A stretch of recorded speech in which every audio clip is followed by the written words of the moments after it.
بسم الله الرحمن الرحيم والحمد لله رب العالمين والصلاة والسلام على سيدنا محمد وعلى آله وصحبه أجمعين أما بعد. Donc alhamdulillah, on continue inshallah l'explication de l'épître de Cheikh Mohammed ibn Abdul Wahhab, Nawaqidul Islam. Donc on n'avait pas commencé l'explication de l'épître, on avait dit qu'on allait introduire donc par quelques cours pour comprendre certains fondements inshallah qui nous permettront de mieux expliquer ensuite l'épître du Cheikh Rahmatullah alayh. Donc le cours précédent on a parlé de deux grands points. Le premier c'était quant au fait de prendre à la légère le takfir. Donc le takfir c'est un hukm shar'i, c'est un statut législatif qui doit se baser sur le Coran et la Sunna. Donc ce n'est pas un mal absolu comme certains aujourd'hui le véhiculent. On entend beaucoup at-tahdhir min at-takfir, la mise en garde contre le takfir, qu'une personne lorsqu'elle fait un takfir quel qu'il soit, tout de suite on le classe comme étant un takfiri. Et d'ailleurs ce mot n'existe pas chez les salafs et dans les groupes cités précédemment par les savants jusqu'à des époques très récentes, on n'entendait pas ce terme de takfiri.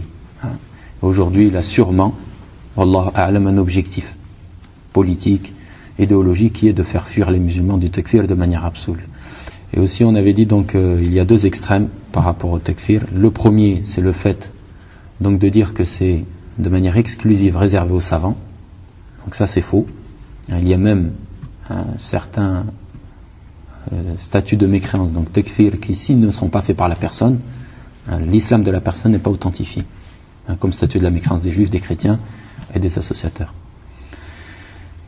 Et l'autre extrême c'est ouvrir le takfir à tout le monde, quel que soit le point, par lequel la mécréance de la personne est statuée. Ça c'est aussi un égarement. Ensuite on a parlé de l'intérêt du takfir, donc on a dit qu'il y avait beaucoup d'intérêt sur le fait de statuer de la mécréance d'une personne, par rapport au mariage, par rapport à la nourriture, à l'égorgement du kafir est illicite sauf si c'est quelqu'un du livre, par rapport à l'héritage, le mécréant n'hérite pas du musulman, le musulman n'hérite pas du mécréant, de même le gouverneur mécréant n'a pas le droit à une bay'a, les gens ne font pas une bay'a, un pacte d'allégeance au gouverneur mécréant, il n'a pas de wilaya, il n'a pas donc de gouvernance de manière consensuelle sur les musulmans. Et les règles sont nombreuses.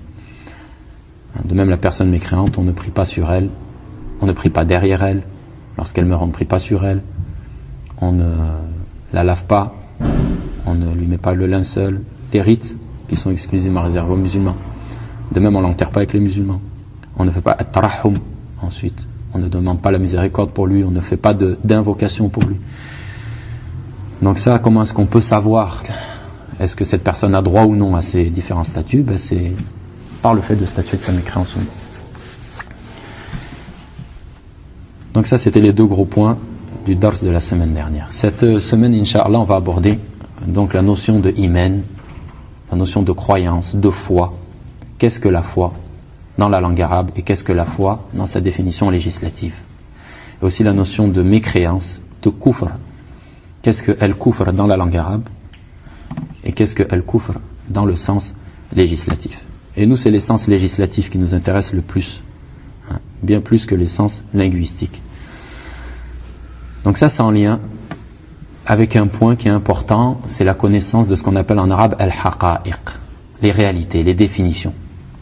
Connaître la définition d'une notion, c'est quelque chose d'indispensable. Et lorsqu'il y a une faille dans la représentation d'une chose, il y aura une faille dans les statuts découlant de cette chose-là. Lorsque la personne comprend qu'est-ce que al-iman, elle va comprendre qu'est-ce qui peut annuler al-iman. Lorsque la personne va comprendre qu'est-ce que al-iman, il va comprendre qu'est-ce que al-kufr, la mécréance. Mais lorsqu'il y a une faille dans la définition de la croyance, il y aura une faille dans la définition du kufr. Donc, de manière générale, lorsqu'il y a une faille dans une définition, il y a une faille dans les statuts qui vont découler de celle-ci, de cette notion-là. Et les savants ont parlé de l'importance de connaître ce qu'on appelle al-haqa'iq. On va citer quelques paroles, incha'Allah, bi'idhnillahi azza wa jalla. Al-Cheikh Abdel Latif ibn Abdel Rahman ibn Hassan. Donc ça c'est un savant parmi les savants du Najd. Abdel Latif, le fils de Abdel Rahman ibn Hassan. Abdel Rahman ibn Hassan, il est connu, c'est celui qui a écrit Fath al-Majid, qui est une des explications du livre Kitab al-Tawhid de Cheikh Mohammed ibn Abdul Wahhab. Donc ça c'est un des petits enfants de Cheikh Mohammed ibn Abdul Wahhab qui dit rahmatullah alayhi, il dit i'lam anna man tasawwara haqiqata ayyi shay'in ala ma huwa alayhi fil kharij wa arafa mahiyatahu bi awsafiha al-khassati arafa daruratan ma yunaqiduhu wa yudadduhu. Il dit sache que celui qui se représente donc la réalité d'une notion quelle qu'elle soit comme elle l'est réellement donc dans son extérieur. Donc il se la représente comme elle l'est réellement et qu'il en connaît la composition de par ses caractéristiques spécifiques. Il dit il connaîtra donc obligatoirement ce qui annule cette notion-là et ce qui va à son encontre. Celui qui connaît une notion et qui la connaît de manière authentique comme elle l'est réellement, de par ses caractéristiques spécifiques, il connaîtra donc de manière obligatoire, de manière directe, qu'est-ce qui annule cette notion-là et qu'est-ce qui va à son encontre. Il dit وَإِنَّمَا يَقَعُ الْخَفَاءُ بِلَبْسِ إِحْدَى الْحَقِيقَتَيْنِ. Mais il dit donc la faille elle apparaît quand? Lorsqu'il y a une méconnaissance dans l'une des deux notions. Il dit أَوْ بِجَهْلِ كِلَى الْمَاهِيَتَيْنِ. Donc soit parce qu'il y a une faille dans la connaissance d'une des deux notions ou bien lorsqu'il y a ignorance des deux notions aussi. Il dit وَمَعَ انْتِفَاءِ ذَلِكَ وَحُصُولِ التَّصَوُّرِ التَّامِ لَهُمَا لَا يَخْفَى وَلَا يَلْتَبِسُ أَحَدُهُمَا بِالْآخَرِ. Et dit et lorsqu'il y a une représentation complète des deux notions, il dit alors il n'y a rien qui est caché et rien qui n'est confondu dans une des deux notions par rapport à l'autre. Donc lorsque la foi est comprise de manière critériée, complète, réfléchie, alors le kufr est compris aussi de manière critériée et de manière législative comme il se doit. S'il y a une faille dans l'une des deux notions, alors il y a faille dans l'autre notion. Et s'il y a donc méconnaissance des deux de manière plus prioritaire, il y a donc une faille dans les deux. Il dit وَكَمْ هَلَكَ بِسَبَابِ قُصُورِ الْعِلْمِ وَعَدَمِ مَعْرِفَةِ الْحُدُودِ وَالْحَقَائِقِ مِنْ أُمَّةِ. Et il dit et combien de communautés ont été perdues à cause du manque de science et du manque de connaissance des définitions. Et ça c'est un point extrêmement important. Les définitions, les connaître vraiment de manière critériée. Et les savants protègent notre shara, notre législation par ça. Pourquoi les savants aujourd'hui disent la laïcité c'est du kufr? C'est pas par goût. C'est parce que l'islam il n'est pas compatible avec la laïcité, qui a pour composition mère de mettre une scission entre le hukm, la gouvernance, et la ibada, et l'adoration. En réalité, la gouvernance c'est une ibada. Mais en gros, c'est l'adoration pour le peuple, et la gouvernance, là-bas, la religion, elle n'entre pas. Dans la gestion de l'économie, du politique, des lois, le religieux n'entre pas là-dedans. Ce qu'on appelle la sécularisation, qui est le processus pour arriver à la laïcité. Donc ce n'est pas par goût. Quand ils disent aussi la démocratie c'est incompatible avec l'islam, c'est pas par goût, par envie. Si c'était compatible, il l'aurait dit, et on prêcherait à la démocratie. Mais pourquoi est-ce qu'on la rejette, on met en garde contre elle? Parce qu'elle est incompatible à l'islam. Car dans son essence même, sa définition même, c'est le peuple qui s'autogouverne et qui édicte les lois. Qui édicte les lois en islam? C'est Allah, de manière totale et absolue. Il dit وَكَمْ وَقَعَ بِذَلِكَ مِنْ غَلَطٍ وَرَيْبٍ وَغُمَّةٍ مِثَالُ ذَلِكَ. Il dit et combien est-ce que il y a eu d'erreurs et de doutes et de problèmes à cause de ça, du fait qu'on ne connaisse pas les définitions. Il dit mithalu dhalik, il dit par exemple, et cette ra'ida qui donne, elle va nous servir dans le premier naqid, dans le premier annulatif. Il dit mithalu dhalik, al-islam wa shirku naqidan la yajtami'an wa la yartafi'an. Il dit l'islam et le shirk, donc ça c'est une règle. Il dit par exemple cette règle-là, elle est méconnue de beaucoup. Donc ça a eu comme implication qu'il y a eu beaucoup d'erreurs donc dans des statuts. Il dit par exemple la règle al-islam wa shirk naqidan la yajtami'an wa la yartafi'an. L'islam et le shirk et l'associationnisme, donc le grand, naqidan sont deux contraires. La yajtami'an, ils ne se réunissent pas, wa la yartafi'an, et ni ils ne peuvent disparaître de la personne. La personne soit les musulmanes, soit les mushrika. Soit les musulmanes, soit les associatrices. Comme soit il fait jour, soit il fait nuit. Non, il ne fait ni jour ni nuit. C'est possible? Et là on va revenir sur cette règle, on la définira, je passe rapidement. C'est le tawhid l'islam et le grand shirk qui ne peuvent pas être donc compatibles. Et le petit shirk, il n'annule pas le tawhid. Donc le tawhid, l'islam, la foi et le petit shirk, ils peuvent être réunis. On peut être musulman et avoir du petit shirk. Mais musulman et du grand shirk, non, c'est pas possible. Il dit وَالْجَهْلُ بِالْحَقِيقَتَيْنِ أَوْ أَحَدِهِمَا أَوْقَعَ كَثِيرًا مِنَ النَّاسِ بِالشِّرْكِ وَعِبَادَةِ الصَّالِحِينَ لِعَدَمِ مَعْرِفَةِ الْحَقَائِقِ وَتَصَوُّرِهَا. Il dit et l'ignorance donc de ces deux réalités, lui il parle ici donc de la foi et du shirk, il dit ou bien de l'une d'entre elles, donc soit la foi soit le shirk, il dit ça a fait tomber beaucoup de gens dans le shirk et dans l'adoration des gens pieux, des salihin, en raison donc de leur méconnaissance des réalités et de leur représentation. C'est dans Minhaj al-Ta'sis qu'il rapporte cette parole, rahimahullah. Donc ces notions-là, de iman et de kufr qu'on va voir, incha'Allah, d'où est-ce qu'on va les prendre?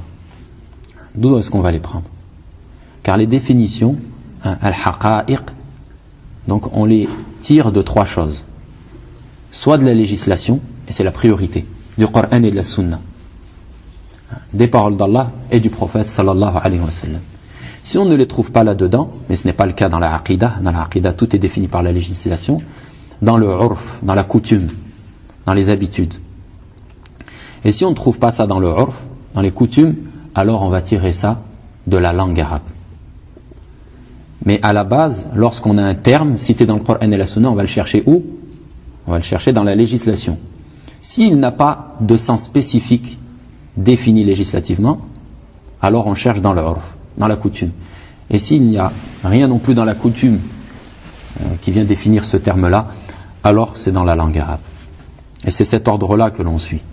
Mais dans la aqidah, tout est défini dans le sens législatif. Cheikh al-Islam, rahmatullah alayhi, dit, dans Majmou' al-Fatawa, dans son grand recueil de Fatawa, volume 19, page 235 à 236, page 235 à 236. Il dit, Faslun jami'un nafi'. Il dit un chapitre donc qui réunit beaucoup de notions et qui est profitable. Il dit al-asma'u allati 'allaqa Allahu biha al-ahkam fi al-kitab wa as-sunnah minha ma yu'rafu hadduhu wa musammahu bish-shar'. Il dit parmi les termes par lesquels Allah subhanahu wa ta'ala a établi des statuts. Il dit minha ma yu'rafu hadduhu wa musammahu bish-shar'. Il dit il y a parmi tous ces termes-là, il y en a dont on connaît la définition. Sa définition et sa définition, le had, c'est la définition critériée. Qu'est-ce qui entre dedans? Qu'est-ce qui compose ce terme-là? Et qu'est-ce qui n'en fait pas partie? Donc il dit فَقَدْ بَيَّنَهُ اللَّهُ وَرَسُولُهُ صَلَّى اللَّهُ عَلَيْهِ وَسَلَّمَ وَذَكَرَ مِنْهَا الْإِيمَانَ وَالْإِسْلَامَ وَالْكُفْرَ وَالنِّفَاقَ. Il dit donc Allah subhanahu wa ta'ala et le prophète sallallahu alayhi wa sallam ont évoqué ces notions-là. Et parmi celles-ci, al-Islam, al-Iman, al-Kufr et al-Nifaq, la mécréance et l'hypocrisie. Ça, c'est des choses qui sont définies dans le Coran et la Sunna, critériées. وَمِنْهُ مَا يُعْرَفُ حَدُّهُ بِاللُّغَةِ كَالشَّمْسِ وَالْقَمَرِ. Et il y a d'autres notions dont on connaît la définition par la langue arabe. Il dit comme le soleil et la lune. Le Coran et la Sunna, ils ne sont pas venus donner une notion précise au soleil et la lune. Pourtant, c'est cité dans le Coran. Allah dit وَالشَّمْسِ وَضُحَاهَا. Il jure par le soleil. Est-ce que la définition du soleil dans le Coran, c'est une autre définition que celle connue par les gens, qui est la boule de feu qui se trouve dans le ciel, etc. Est-ce que c'est une autre définition? Non, c'est cette définition-là. Donc ici, il n'y a pas eu de définition législative spécifique apportée par Allah et le prophète sallallahu alayhi wa sallam. Il dit وَمِنْهُ مَا يَرْجِعُ حَدُّهُ لِعَادَةِ النَّاسِ. Il dit, et il y a donc d'autres notions dont la définition, elle est donnée par la coutume des gens. Et il dit وَعُرْفُهُ مُتَنَوِّعٌ بِحَسْبِ عَادَتِهِمْ. Et il dit, leurs coutumes, elles sont très nombreuses en fonction des habitudes de chacun. Donc ces notions que l'on va voir, le kufr et le iman, on les prend dans le sens, dans le Coran et la Sunna, par leur sens législatif, et non pas dans la coutume, et non plus dans la langue arabe. Donc qu'est-ce que al-iman? Qu'est-ce que al-iman? Ce que nous on traduit par la foi, par la croyance. Après les définitions en français, c'est pas trop un problème. En arabe c'est important. Donc en arabe on dit al-iman. Al-iman dans la langue arabe, beaucoup de linguistes, la majorité disent que c'est at-tasdiq. At-tasdiq. C'est-à-dire si on voulait traduire en français, c'est le fait de croire. lorsqu'on a eu une information, la rendre véridique. Rendre véridique quelque chose. Et il se base sur la parole d'Allah subhanahu wa ta'ala dans Surat Yusuf. Les frères de Yusuf, qu'est-ce qu'ils ont dit à leur père Ya'qub? Donc lorsqu'ils sont revenus, qu'ils ont raconté l'histoire comme quoi un loup a pris Yusuf l'a mangé, qu'est-ce qu'ils ont dit? وَمَا أَنْتَ بِمُؤْمِنٍ لَنَا وَلَوْ كُنَّا صَادِقِينَ. Et tu ne nous croiras pas وَلَوْ كُنَّا صَادِقِينَ, même si on était véridique. Donc là, ce sens ici linguistique, ces savants de la langue disent que les frères de Yusuf visaient par ça, tu ne nous croiras pas, c'est-à-dire tu ne vas pas rendre véridique l'information selon laquelle Yusuf a été mangé par le loup. D'autres disent que c'est al-iqrar. Mais tout ce débat-là, nous on le passe, ça ne nous intéresse pas, parce que ça n'aura pas de réel lien intime avec la définition législative, car le shar', la législation a bouclé le point du iman. C'est défini de manière extrêmement claire. Donc, al-iman, les salaf, rahmatullahi alayhim, dans le sens législatif, ils le définissaient par une expression qui est connue, disait al-iman wa qawlun wa amal. La foi, qawlun, ce sont des paroles, et j'ai dit au pluriel, de manière volontaire en français alors que c'est un singulier en arabe, wa amal, et des actes. Et j'ai aussi dit au pluriel de manière volontaire, alors que le mot amal, ça veut dire acte au singulier. Ce sont des paroles et des actes. Ou bien ce sont paroles et actes. Donc qu'est-ce qu'ils veulent dire par ça? Lorsqu'ils disent ce sont des paroles et des actes. Quand ils disent paroles et actes, paroles, ils veulent dire parole du cœur et parole de la langue. Et qu'est-ce qu'ils visent par acte? Acte du cœur et acte de la langue. Ça c'est un point qui est important là que l'on va développer. Il faut vraiment, Inch'Allah, essayer de suivre. Les salafs disaient, rahimahumullah, la foi c'est parole et acte. Pourquoi moi j'ai dit au pluriel? Parce qu'en français on aura du mal à traduire. Car eux quand ils disaient qawlun wa amal, ils visent donc c'est une famille de paroles et une famille d'actes. C'est un ensemble de paroles et un ensemble d'actes. La foi c'est un ensemble de paroles et un ensemble d'actes. Des paroles qui ont lieu au niveau du cœur et au niveau de la langue. Des actes qui ont lieu au niveau du cœur et au niveau du corps. Au niveau du corps. Parole du cœur, parole de la langue. Acte du cœur, acte du corps. On ne dit pas acte de la langue. Qu'est-ce qu'on veut dire par parole du cœur? Les textes qu'on a du Coran et de la Sunna, ils se divisent en deux grandes familles. Il y a ce qu'on appelle al-insha et al-khabar. Al-insha, c'est le mode impératif. Allah subhanahu wa ta'ala, il dit faites des choses et ne faites pas autre chose. Allah subhanahu wa ta'ala dit ya ayyuhalladhina amanu ittaqullah. Oh vous qui avez cru, craignez Allah. Il dit Allah, ça c'est un ordre. Aussi il dit Allah subhanahu wa ta'ala wala yaghtab ba'dukum ba'da. Et ne vous médisez pas les uns les autres. Ça c'est un interdit. Ça on répond à l'ordre ou à l'interdit par l'obéissance ou la désobéissance. Vous saisissez ce point-là? Quand Allah il dit prie, quand Allah subhanahu wa ta'ala il dit prie, toi tu réponds à quoi par ça? Par la soumission en priant ou par la désobéissance en priant pas. Tu ne réponds pas à ça par le fait de rendre véridique l'information ou mensonger, car ce n'est pas une information. Car ce n'est pas une information.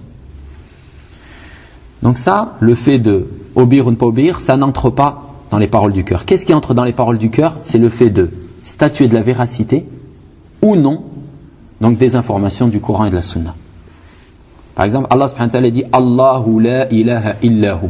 Allah, il n'y a de divinité que lui. Ça c'est un ordre auquel on répond par l'obéissance ou la désobéissance. Ça c'est un khabar, c'est informatif. Donc ici les gens vont être de diverses catégories. Celui qui va contracter dans son cœur l'information selon laquelle il n'y a de divinité qu'Allah. Là on est dans le cœur pour l'instant, on est dans les paroles du cœur. Par rapport à ce verset-là. Al-Hayyu. Donc ça c'est un nom d'Allah subhanahu wa ta'ala. Donc il a l'attribut de Al-Haya, de la vie. C'est le vivant qui ne meurt jamais.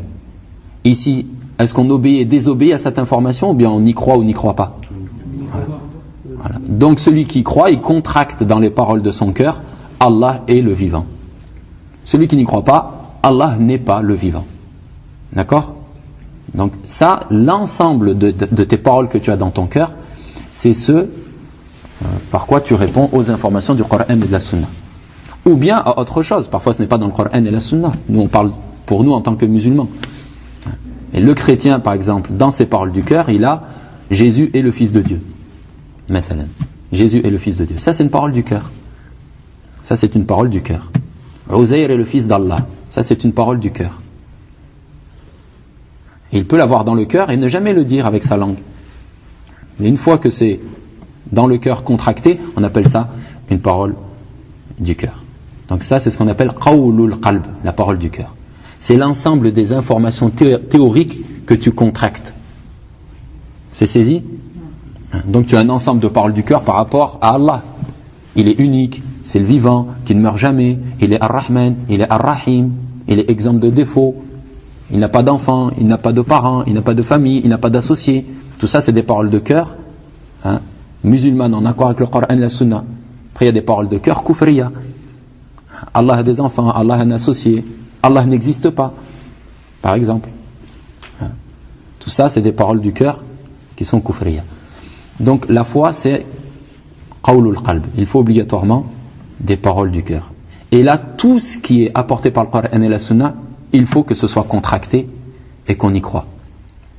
D'accord? On n'a pas le droit ici à avoir une faille au niveau de qawlul qalb. Sauf s'il n'y a pas eu établissement de la preuve et que la notion est subtile. Comme on avait dit, par exemple, le mariage entre l'interdiction de se marier à la tante et la nièce. De se marier avec une femme et sa tante maternelle. Ça, c'est interdit. Donc, si quelqu'un, dans son cœur, avant l'établissement de la preuve, un monsieur, madame, tout le monde, il a dans son cœur ce qawl-là. Il est permis de se marier avec une femme et sa tante. Ça, on avait dit, c'est quoi? C'est du kufr ou du iman, ça? C'est du kufr. Mais comme c'est une notion subtile et que l'établissement de la preuve n'a pas été fait, on ne peut pas statuer de sa mécréance. Et c'est quand qu'on pourra établir la preuve sur lui? C'est quand il dira avec sa langue. Car il se peut qu'il traîne ça toute sa vie dans son cœur et que l'établissement de la preuve ne lui soit pas fait. Alhamdulillah, il sera Inch'Allah pardonné yawm al-qiyamah. Car c'est une notion, ça, qui demande vraiment un talab al-ilm au-dessus de ce qui est fard ayn pour arriver à ce point-là. Donc ça entre dans le masail al-khafiyya, dans les notions subtiles. Donc ça, c'est les paroles du cœur. Vous avez saisi les paroles du cœur? Donc qu'est-ce que c'est les paroles du cœur? C'est recevoir l'information. Voilà, c'est répondre à une information du Coran et de la Sunna par donc le fait de statuer de sa véracité ou bien de son mensonge.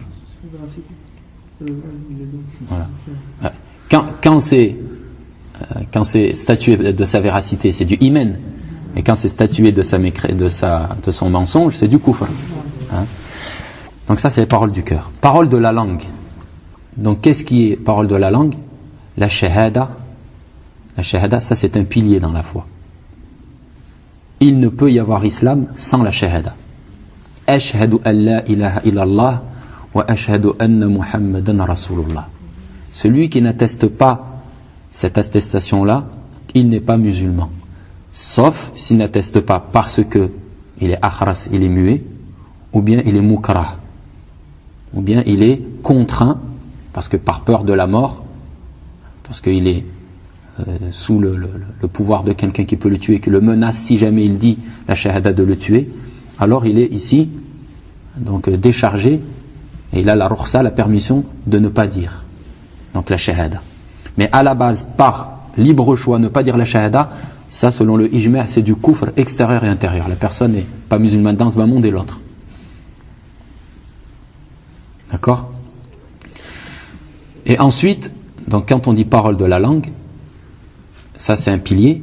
Tout ce qui est ta'a, tout ce qui est obéissance de la langue, c'est aussi iman. C'est aussi, ça entre dans le iman. Dire subhanallah, ça c'est de la foi. Alhamdulillah, ça c'est de la foi. Allahu Akbar, ça c'est de la foi. Assalamu alaykum, ça c'est de la foi. D'accord? Tout ce qui est ta'a, obéissance par la langue, c'est de la foi. Ensuite, on a les actes du cœur. Les actes du cœur, ça, c'est une implication des paroles du cœur. Quand tu sais que Allah est Ar-Rahman, Allah est celui qui t'a donné ta subsistance, c'est celui qui t'a créé. Parce que tu as ces paroles du cœur. Allah est celui qui m'a créé, point. C'est présent ça dans tes paroles du cœur, oui ou non? Oui. Hein? Allah est le seul qui me donne la vie. Allah est le seul qui me donne la mort. Allah est celui qui m'a donné des parents. Allah est celui qui m'a donné des parents. Allah est celui qui me donne tous les bienfaits que j'ai. Tous les mots MAUX qui sont repoussés de mon quotidien, ils ne sont repoussés que par Allah, subhanahu wa ta'ala, etc., etc. Ça, si c'est complet, contracté de manière complète, ça doit obligatoirement donner naissance à quoi? Aux actes du cœur, à de l'amour d'Allah, à de la crainte d'Allah, s'en remettre à Allah, éprouver de la pudeur, etc. Donc des œuvres du cœur. Et là, les œuvres du cœur, il y en a qui sont des piliers, il y en a qui ne sont pas des piliers. Quelqu'un qui contracte donc le théorique, Allah existe, Allah est unique, le prophète Mohammed sallallahu alayhi wa sallam est le dernier des messagers, le Coran est le seul livre qui doit être suivi par l'humanité, celui qui ne le suit pas va en enfer, etc. Il contracte une théorie à 100% authentique, mais il n'aime pas Allah, déteste Allah, n'aime pas le Coran, n'aime pas le prophète sallallahu alayhi wa sallam. Il est musulman? Non. Chez les Jahmites, oui. Chez Jahm ibn Safwan, il est musulman. Lui. Pour lui, simplement, le contrat théorique est suffisant. C'est pour ça qu'il dit que la foi de Iblis est la même que celle de Mohammed sallallahu alayhi wa sallam. Parce que Iblis, au niveau théorique, là, il va pas te dire Allah, il a une femme, il a des enfants, ou le prophète le prophète Mohammed sallallahu alayhi wa sallam n'est pas un vrai prophète, etc. Il va pas te dire le zina c'est halal, la fornication est halal, le vin est halal. Non, il y prêche parce qu'il sait que c'est haram. Il prêche au shirk parce qu'il sait que c'est haram. Donc de manière théorique, Iblis, ici, sa liste théorique, elle est bonne. D'une manière théorique pure. Mais elle n'a pas donné naissance aux œuvres du cœur comme il fallait. Aux œuvres du cœur comme il faut. Donc après, il faut les œuvres du cœur. Les œuvres du cœur, c'est obligatoire. Aimer Allah, le craindre, etc. Ces œuvres du cœur, donc, c'est une implication de ce qu'on appelle le tasdiq. Le mot tasdiq, qu'on avait pris dans le sens linguistique, là, qui est le fait de croire à quelque chose, rendre véridique une information, c'est une partie de la foi dans le sens législatif. C'est l'ensemble des paroles contractées au niveau du cœur. C'est bon?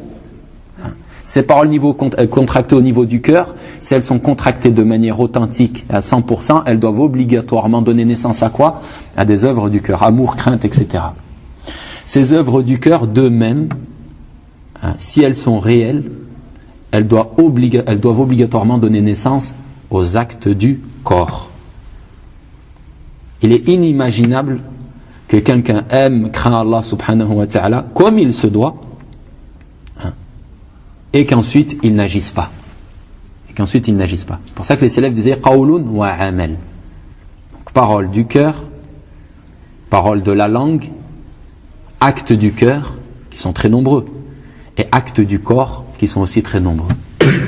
Et dans les actes du corps, quand on dit que la foi c'est parole et acte, on parle de famille. Quand on dit acte du corps, on parle de famille. C'est ce qu'on appelle el-jins en arabe. On ne parle pas d'unité encore. Comme quand on dit légumes, c'est un jins. Dans cette famille-là, tu as la courgette, tu as la tomate, tu as la patate, tu as le chou-fleur, tu as. D'accord? Après on a el-jins, on a plusieurs jeans, plusieurs familles. Les vêtements, ça c'est un jeans. La chemise, le pantalon, le khabis, le turban, le niqab, le jilbab. Tout ça après c'est des unités composantes de cette famille-là. Donc les salafs quand ils ont dit qawlun wa amal, et surtout là je parle de amalul jawarih, les actes du corps, il y a unanimité chez les salafs que la famille, c'est-à-dire la notion d'acte, est une obligation, est un pilier dans la foi. S'il n'y a pas d'acte du corps par choix comme ça, sans contrainte, la personne est un mécréant extérieurement, intérieurement. C'est un mécréant.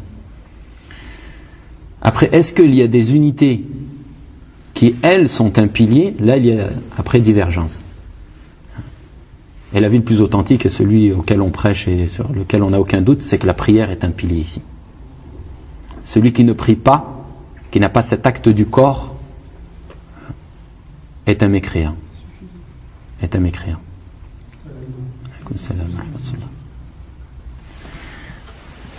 Bien sûr, lorsqu'il sait que la prière est obligatoire. Il y a des exceptions par rapport à celui qui délaisse la prière. Mais d'une manière générale, celui qui ne prie pas et qui sait que la prière est obligatoire, eh bien, cette personne est mécréante. Et si elle a accès à la science et qu'il ne sait pas que la prière est obligatoire alors qu'il avait accès à la science, c'est aussi une forme de kufr que l'on verra. Il est aussi mécréant, parce qu'il est censé aller rechercher ce par quoi il doit authentifier son islam. Donc, c'est compris les 4 dossiers qu'on a. Dossier numéro 1, parole du cœur. Dossier numéro 2, acte du cœur. Parole du cœur, ça fait naître quoi? Amour, crainte, etc. Ça va m'amener à prononcer la shahada. Ashhadu an la ilaha illallah wa ashhadu anna Muhammadan Rasulullah. Et cette prononciation, elle ne se fait pas en termes informatifs, ils disent les savants. Ala wajhil ikhbar. On ne le dit pas de manière informative comme l'ont fait les chrétiens de Najran. Nous attestons que tu es le messager d'Allah. Non, elle se fait de manière ala wajhil insha al-mutadamminu lil-iltizam wa lil-inqiyad. On doit le faire de manière à s'auto-ordonner, donc d'adorer Allah et de suivre le prophète Mohammed sallallahu alayhi wa sallam, en donc s'astreignant à appliquer ses lois en suivant le prophète Mohammed sallallahu alayhi wa sallam. Ça, c'est pour la réalité de l'islam de la personne. Mais nous, on ne le sait pas, nous. Est-ce que la personne a dit la shahada d'une manière informative, comme les munafiqines par exemple, ou bien les chrétiens de Najran, qui ne sont pas des munafiqines, ils ont dit t'es le messager d'Allah, mais on ne veut pas te suivre. Ils n'ont pas dit la shahada pour protéger leur sang et leurs biens et rentrer dans le rang des musulmans de manière extérieure en introduisant la mécréance. Non, même le prophète leur a dit pourquoi vous ne me suivez pas. Et ils n'ont pas cherché d'excuses, ils ne suivaient pas le prophète. Et on a des écrivains comme ça aujourd'hui occidentaux. Et les gens doutent sur leur islam. Alors, il est peut-être mort musulman. Mais même s'il a écrit un pavé de 600 pages, selon lequel Allah est le seul Dieu qui mérite d'être adoré, et que Mohammed est le dernier des messagers, et que sa loi abroge toutes les lois précédentes, et que le Coran est le seul livre amenant l'humanité au bonheur, etc., que celui qui ne l'applique pas sera éternellement mis en enfer, etc., mais qu'il n'a pas pratiqué, car ça relève du théorique simplement. Mais est-ce que ça a donné naissance à des œuvres du cœur qui lui ont fait prononcer la shahada et ensuite l'ont amené à agir? Là on dira que c'est un musulman. Et souvent ça se saurait. S'il s'est converti, cet écrivain, est-ce qu'il a fréquenté une mosquée? S'il y en avait à l'époque, est-ce qu'on a eu des témoignages comme quoi il priait? Allah a'lam. Mais à la kulli hal, ça ne suffit pas pour le faire dévier de sa base qui est le kufr. Donc les 4 catégories sont comprises. Donc tout ça on le tire d'où? Et on va continuer à donner d'autres informations. D'abord du hadith du prophète alayhi salatu wassalam, du Coran et de la Sunna. On va s'appuyer plus sur des hadiths qui sont extrêmement clairs à ce niveau-là. Le hadith qui est dans le Bukhari ou Muslim, que vous connaissez Inch'Allah, Al-Iman bid'un wa sittuna shu'ba. La foi comporte 63 à 69 branches. Al-Bid' c'est de 3 à 9. Fa'afdaluha, la meilleure, qawlu la ilaha illallah. Et la parole il a dit. La ilaha illallah. Wa adnaha imatatul adha 'ani at-tariq. Et la moindre, la plus basse de ces branches, est le fait d'enlever donc quelque chose qui fait du mal de la route. Wal haya'u shu'batun min al-iman. Et la pudeur est une branche de la foi.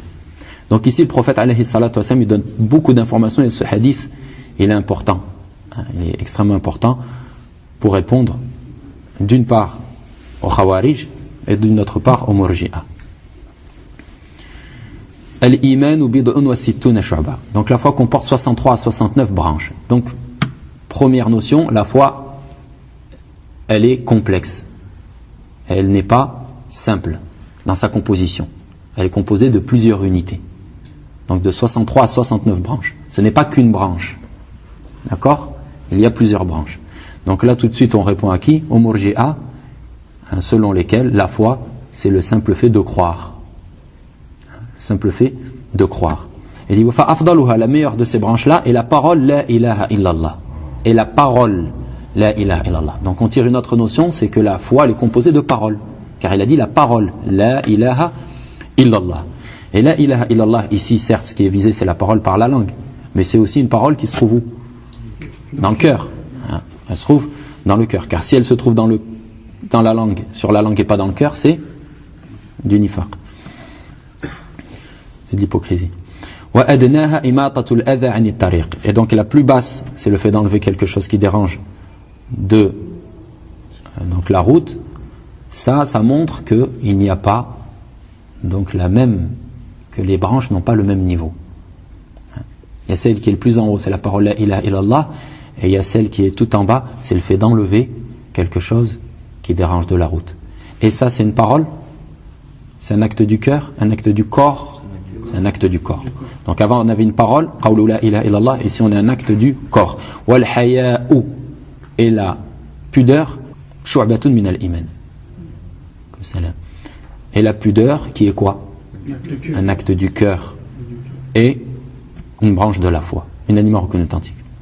Et là les trois branches qui ont été citées, donc là c'est pour répondre au Khawarij, il y a des branches qui, si elles disparaissent, la foi disparaît avec elles. Laquelle? La parole la ilaha illallah. Si elle disparaît, la foi disparaît elle disparaît de manière totale. Le fait d'enlever quelque chose donc de la route, si ça disparaît, la foi disparaît? Non, ça ne disparaît pas. Wal haya'u shu'batun min al-iman, et la pudeur est aussi une branche de la foi. Si la pudeur disparaît, est-ce que la foi disparaît? Non, elle ne disparaît pas complètement, mais c'est un wajib qui part, c'est une obligation. C'est une obligation. Donc c'est pour ça qu'on dit qu'on a trois niveaux de foi. Aslul iman, la foi de base, la base de la foi. Aslul iman. Celui qui n'a pas ça est mécréant. La base de la foi. Après on a al-kamalul wajib, la complétude obligatoire. Celui qui a aslul iman, mais qui est en deçà de al-kamalul wajib, de la complétude obligatoire, c'est quelqu'un qui est sous al-mashi'a, sous la volonté divine. Yawm al-qiyamah, si Allah veut lui pardonne, si Allah veut le châtie. Ça c'est les gens qui ont fait des kaba'ir, des grands péchés et ne s'en sont pas repentis. Les gens qui ont aussi fait un muharram sans s'en repentir et qui ont délaissé aussi un wajib, qui ont délaissé une obligation qui n'est pas une composante donc obligatoire de la foi, comme la salade par exemple. S'il délaisse la salade, c'est une obligation, mais là c'est l'enfer éternel. Donc quelqu'un qui boit du vin par exemple, est-ce qu'il a aslul iman? Est-ce qu'il a perdu la base de la foi? Non, il n'est pas kafir. Chez les Khawarij, oui, mais pas chez Al-Sunnah. Est-ce qu'il a al-kamal ou le-wajib? Non, il est en deçà. Donc Yawm al-Qiyamah, quelle est sa situation? Sous la volonté divine. C'est Allah, il lui pardonne, s'il veut, il le fait pénétrer en enfer. Celui qui fornique, mais qui n'en s'est pas repenti, hein, s'il s'en est repenti sincèrement, Inch'Allah, il est pardonné s'il s'en est repenti sincèrement. Quelqu'un qui est mort avec ça, al-kabira, même s'il faisait ça toute sa vie, sans dire que c'est halal. Quel est son devenir? Sous la volonté divine. Celui qui délaissait des obligations aussi. Après on a al-kamal ou al-mustahab. Donc ça c'est la complétude recommandée. Donc ça c'est les gens de la complétude, c'est l'élite de la Ummah. Ça c'est ceux qui font ce qui leur a été rendu obligatoire, qui ne délaissent pas de wajib, ne font pas de kaba'ir, même s'ils font des sara'ir et des petits péchés, ils s'en repentent. Et ils font ce qui est recommandé par Allah subhanahu wa ta'ala. Et ça, il n'y a pas de fin dans ces degrés-là. Dans chaque degré, les gens sont de différents niveaux. Donc, aslul iman, la base de la foi, ça c'est un degré en deçà duquel tu es mécréant. Al-kamal ou al-wajib, entre aslul iman et al-kamal ou al-wajib, il y a aussi des degrés. Celui qui boit toute la journée, toute sa vie, c'est pas comme celui qui a bu une fois qui s'en est pas repenti. C'est pas comme celui qui se rase la barbe. C'est pas la même chose. Et dans Al-Kamal Al-Mustahab, la complétude recommandée, là aussi il y a de nombreux degrés. Les compagnons, Abu Bakr, Omar, Othman, Ali, les 10 promis au paradis, ils étaient tous dans ce degré-là par exemple, mais ils n'étaient pas tous eux-mêmes du même degré. Abu Bakr est le meilleur de ces 10-là par exemple. Donc il y a dans chacun de ces trois étages-là, il y a différents niveaux. Donc on revient au hadith du prophète alayhi salam, il nous indique donc qu'il y a des branches qui sont des paroles, il y a des branches qui sont des actes du cœur et il y a des branches qui sont des actes du corps. Et que la foi est quelque chose de complexe, qui n'est pas en réalité simple dans sa composition. Et il y a des branches qui, si elles disparaissent, impliquent la disparition de la foi, et d'autres branches, si elles disparaissent, elles n'impliquent pas la disparition de la foi. Ni de la foi donc de base, et ni de la foi du recommandé de la complétude obligatoire. Donc celui qui par exemple ne se passe pas le siwak avant de faire les ablutions, avant de faire la prière, celui-là on dit qu'il est tombé au camel wajib et qu'il est sous la mashi'a d'Allah subhanahu wa ta'ala.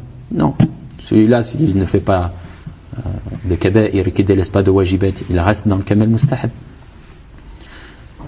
Mais celui qui fait des kaba'ir, il passe en deçà du camel wajib, et celui qui fera un des 10 annulatifs de l'islam, lui il passe en dessous de asl al-iman, en dessous donc de la base sans laquelle tu n'es pas musulman. Le prophète alayhi salatu wassalam dit dans un autre hadith qui est aussi dans As-Sahihain al-Bukhari ou Muslim, il dit amurukum bil imani billahi wahdah, je vous ordonne la foi en Allah seul. Atadruna mal imanu billahi wahdah, il a dit savez-vous qu'est-ce que la foi en Allah seul? Ils ont dit Allah wa rasuluhu a'lam. Ils ont dit Allah et son messager sont plus savants. Qala shahadatu an la ilaha illallah wa anna muhammadan rasulullah wa iqamus salati wa ita'uz zakah wa sawm ramadan wa an tu'addu al-khumusa min al-maghnam. Muttafaqun alayh. Donc il a dit la foi c'est attester qu'il n'y a de divinité qu'Allah et que Muhammad est le messager d'Allah, accomplir la prière, donner l'aumône, donc la zakat, jeûner le mois de Ramadan et donner le 5e du butin. Le hadith est dans le Bukhari Muslim. Ici le prophète alayhi salatu wa sallam, il a défini la foi par les piliers de l'islam, et il y a ajouté le fait de donner le 5e du butin qui est un acte donc du corps. Donc ici la foi elle a été définie par des actes du corps, ce qui montre que la foi est composée d'actes, que la foi est composée d'actes. Et là on arrive à une notion qui est, on en avait parlé dans l'usul thalatha, c'est pour ça que assister à l'usul thalatha ça fait gagner du temps. On a dit al-iman wal-islam, la foi, donc al-iman et al-islam, idha ijtama'a iftaraqa, lorsqu'ils sont réunis ils se séparent. Wa idha iftaraqa ijtama'a, et lorsqu'ils sont séparés dans un contexte coranique, de la sunna ou bien dans une parole de savant, ils se rejoignent et ils ont la même définition. Donc qu'est-ce que ici le iman il a été défini comme il a été défini dans le hadith de Jibril, comme le prophète sallallahu alayhi wa sallam a défini l'islam dans le hadith de Jibril. Dans le hadith de Jibril, donc lorsque Jibril est venu au prophète alayhi salatu wa sallam, qui s'est mis à genoux, il l'a questionné, il lui a dit informe-moi au sujet de l'islam. Il lui a donné les 5 piliers extérieurs, les actes, parole de la langue et actes du corps. Ensuite il a dit informe-moi au sujet de la foi. Il a dit la foi c'est que tu crois en Allah, en ses messagers, en Allah, ses anges, etc. Il lui a donné les 6 piliers. Ici, il lui a donné 6 piliers intérieurs. Et l'islam, il lui a donné les 5 piliers extérieurs. Car ici, ils sont réunis dans le même contexte, dans le même hadith, donc ils se sont séparés. L'islam, lorsqu'il est lié au iman, c'est les actes du corps, avec ce qui l'authentifie comme acte intérieur, sans le mettre entre parenthèses. Parce qu'il ne peut pas y avoir d'acte du corps sans acte intérieur. Sinon, c'est du nifaq.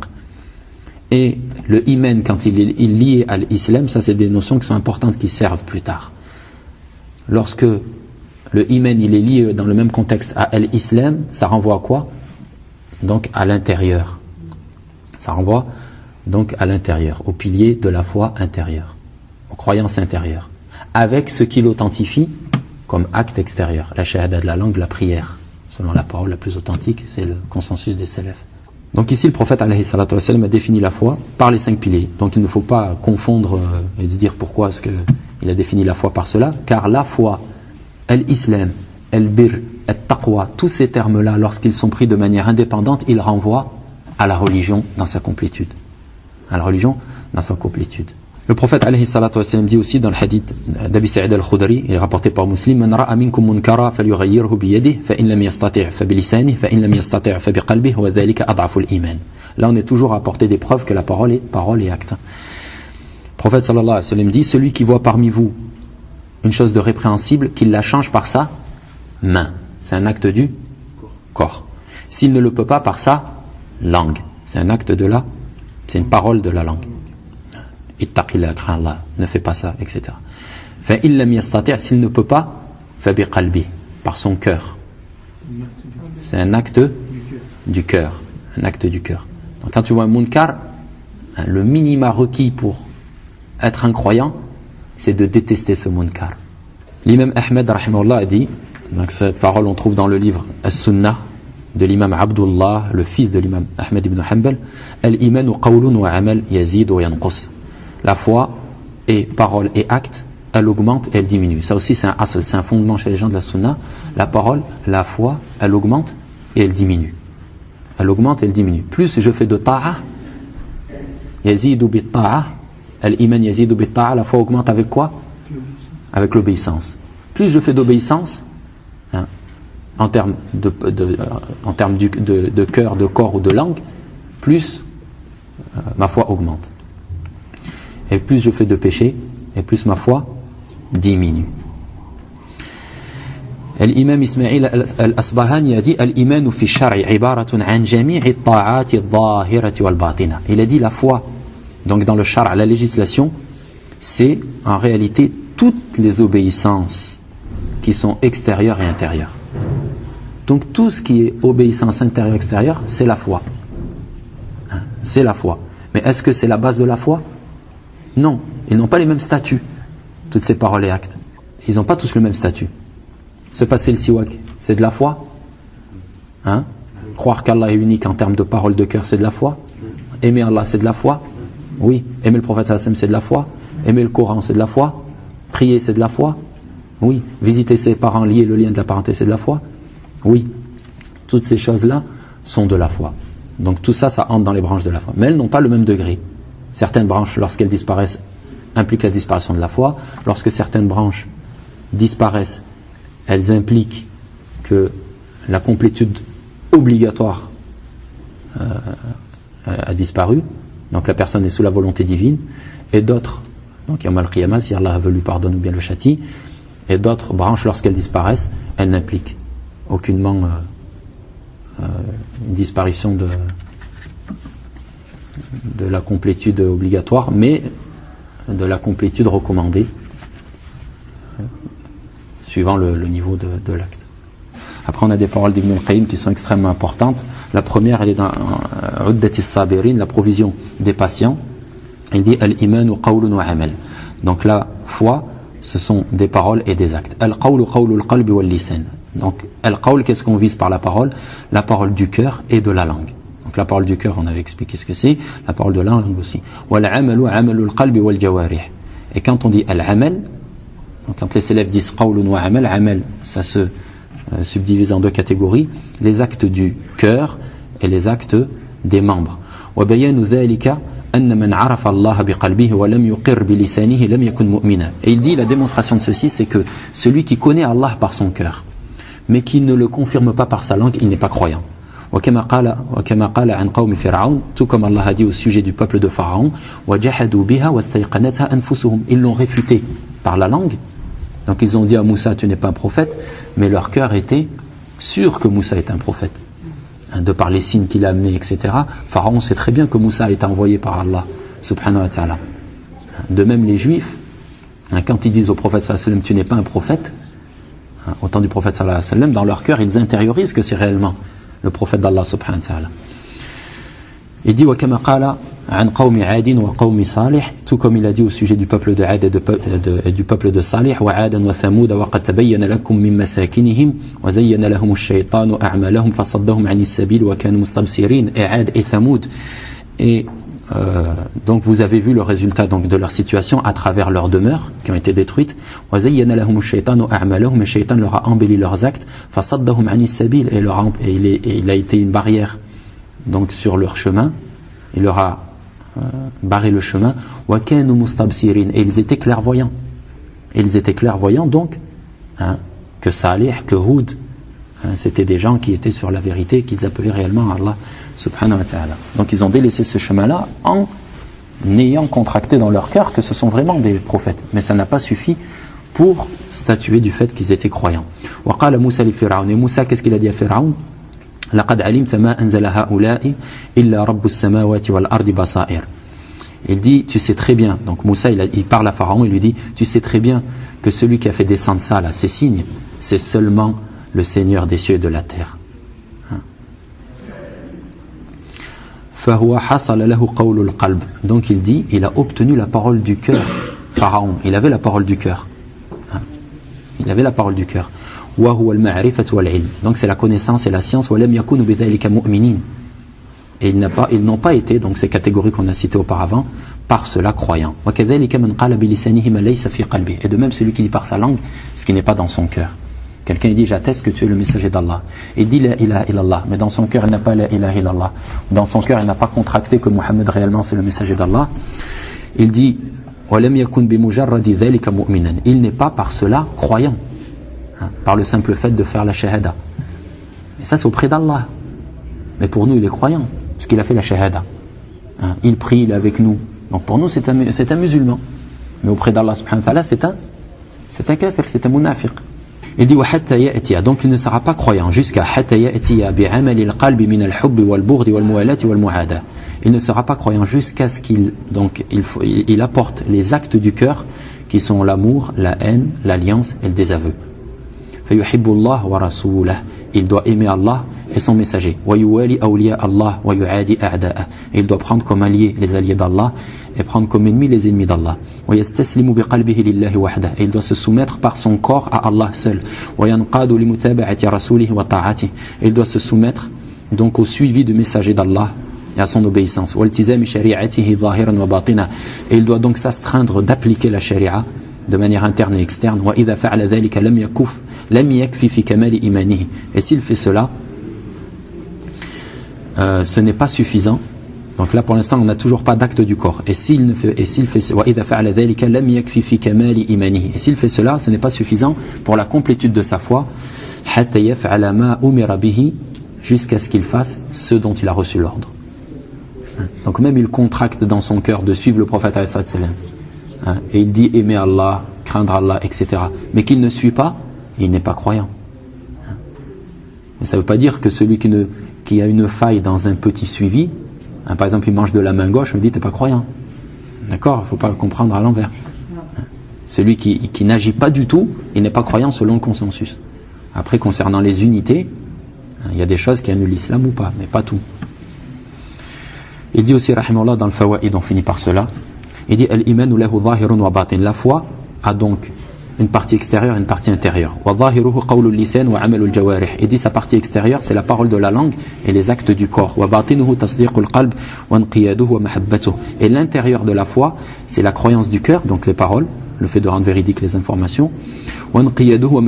Et sa soumission et son amour, ça c'est quoi?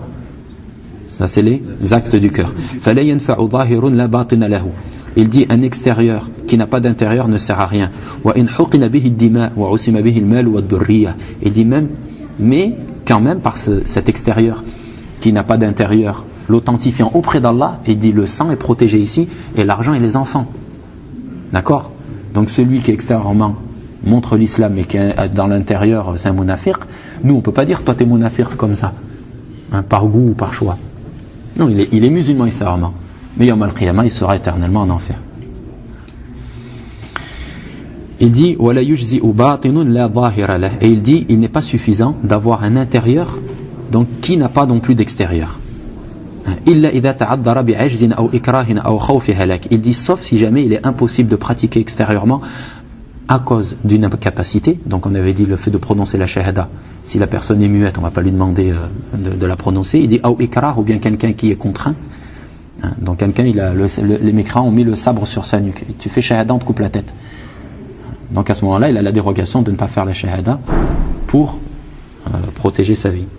Il dit donc un extérieur, un intérieur qui n'est pas accompagné d'un extérieur ne sert à rien sauf s'il y a une incapacité, une contrainte ou bien la peur de mourir. Il dit فَتَخَلُّفُ الْعَمَلِ ظَاهِرًا مَعَ عَدَمِ الْمَانِعِ دَلِيلٌ عَلَى فَسَادِ الْبَاطِنِ وَخُلُوِّهِ مِنَ الْإِيمَانِ. Il dit donc le fait que l'extérieur soit absent avec une absence d'empêchement, il dit ceci est une preuve que l'intérieur est mauvais et qu'il est vide de foi. Et il dit le manque extérieur est une preuve du manque intérieur. Et la force extérieure est une preuve de la force de la foi intérieure. Donc là on répond aux gens qui disent t'as pas le droit de me juger. Il boit, il fume, il parle mal à ses parents, il leur désobéit, il fait le haram nuit et jour. Quand tu viens ordonner le bien, interdire le mal, il dit t'as pas le droit de me juger. Si, j'ai devoir même, c'est pas j'ai le droit, j'ai le devoir de te juger. Parce que Allah subhanahu wa ta'ala veut qu'on juge les gens par l'extérieur. Après moi, la réalité de ton intérieur, je la connais pas. Mais je suis obligé de juger les gens par l'extérieur. Qui est le musulman pour moi? Celui qui extériorise l'islam. Qui est le mécréant? Celui qui extériorise la mécréance. Qui est le bon musulman? C'est celui qui fait bien l'islam, et qui est le mauvais? C'est celui qui l'extériorise mal. Le musulman, il est obligé de juger les gens, mais pas de leur devenir dans l'au-delà. Mais catégoriser ici, tu es obligé. Qui est le musulman? C'est celui qui fait ceci et cela. Qui est le mécréant? C'est celui qui fait ceci et cela. Mais toi, tu es en enfer, toi, tu es au paradis, on ne peut pas. Même le mécréant, je ne peux pas statuer qu'il est en enfer dans l'au-delà. Je ne peux pas dire il est en enfer. Et de même, le musulman, je ne peux pas trancher, sauf ceux pour qui j'ai un texte, qu'ils sont au paradis. Je ne peux pas dire ça. Ça, on entend des gens. Ils disent, tu n'as pas le droit de juger, mais parfois quelqu'un, il meurt comme ça, par exemple en prière à la mosquée, mashallah, Jannah direct. Il dit, il va aller au paradis direct. Non, peut-être fait une prosternation pour les gens, il a allongé à un point, que pour que justement on fasse son éloge, et il va peut-être s'éterniser en enfer. C'était peut-être un mouchirik, c'était peut-être un munafiq. Donc on ne sait pas. Donc on ne peut pas juger. Mais on espère le bien pour lui, parce qu'il a eu une belle mort. Et celui qui est mort selon la mécréance, là-bas c'est que pour lui, on ne statue pas, ne tranche pas de l'enfer, mais c'est ce qu'on pense de lui, et on n'a pas un bon espoir pour lui. Et là, le statut des mécréants. Donc voilà, ça c'était quelques paroles sur la foi. Après, on donnera la définition de la mécréance, et une fois qu'on a compris la foi, on comprendra ce qu'est réellement la mécréance. On laisse ça pour le dars prochain, mais on reviendra sur la foi, on donnera plus de détails. Mais iznillah, on est passé un peu vite. Wallah a'lam wa sallallahu ala sayyidina Muhammad wa ala alihi wa sahbihi ajma'in.